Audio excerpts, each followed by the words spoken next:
First of all, before I even start my speech, I just wanted to say a big thank you to Home Connect for putting on such a great big show. 200 people in the room today, great food, great people, great speakers. So I think they deserve a round of applause before me. Can we give them a round of applause?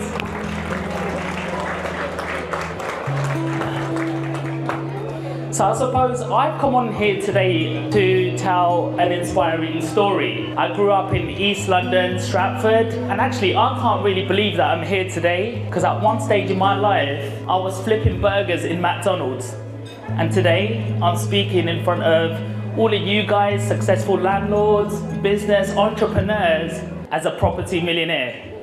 My journey started at the age of 8. I started working in my dad's corner shop, and I started doing VATs and markups. All my friends were out in the park, on holidays, and there was me helping my dad in the shop. Now, a lot of people would have took that a different way, like I didn't have much of a childhood, but I took on that opportunity to really self-improve myself because I know school wasn't teaching me about VAT and markups. Are they teaching that stuff now? And a few years went on and I didn't fancy doing a newspaper round. So I ended up getting a job in a cash and carry. And even that job at the age of 14 taught me a lot of skills.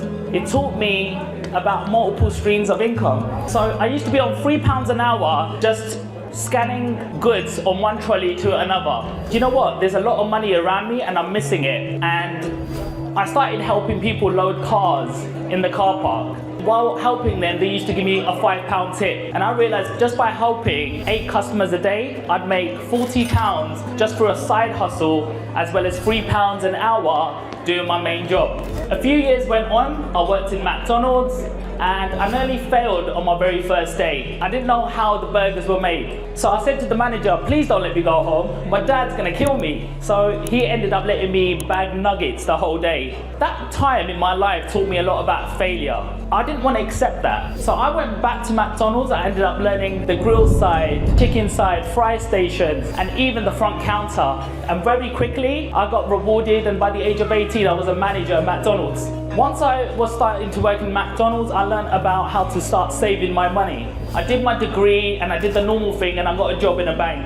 And I did something very, very different here that a lot of people don't do. A lot of us have a lot of pride. You think, I've got a job, I'm a bank manager now, so I'm not gonna be working in McDonald's, but I did. I chose to work McDonald's on the weekend because I realized that if I earned £100 on Saturday and £100 on Sunday, I could live off that money. And if I got £1,000 a month from the bank, I could save that money. So that £1,000 a month, I saved it over 12 months and I had £12,000. And at the age of 21, I was able to buy my very first house, which is quite impossible for a lot of people. So you see, this is all about your mindset. You know, property isn't something that's short term. It's something you have to look at over a long period of time. You've got to build assets that work for you and you not working for that money. I suppose there's a few lessons to be learned here. And the first thing is being adaptable. There's always opportunities around us, even though the property markets look quite tough right now. When I was entering the market, it was just after 2008 and there was a big financial crash.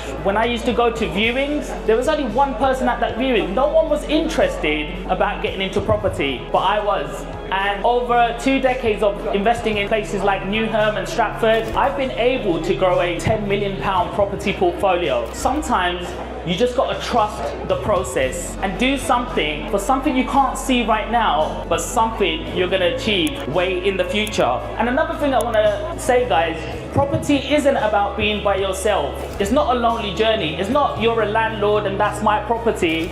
There's a whole team that goes into property. You got contractors, builders, and more importantly, you got people like estate agents. These people will help you to maximize what you get on your properties. They will help you to earn the most amount of money. I know property seems very hard right now, but some of the most important things you got to look at, if you can't find an opportunity, maybe you're looking in the wrong places. Try to look at an area where you haven't looked before.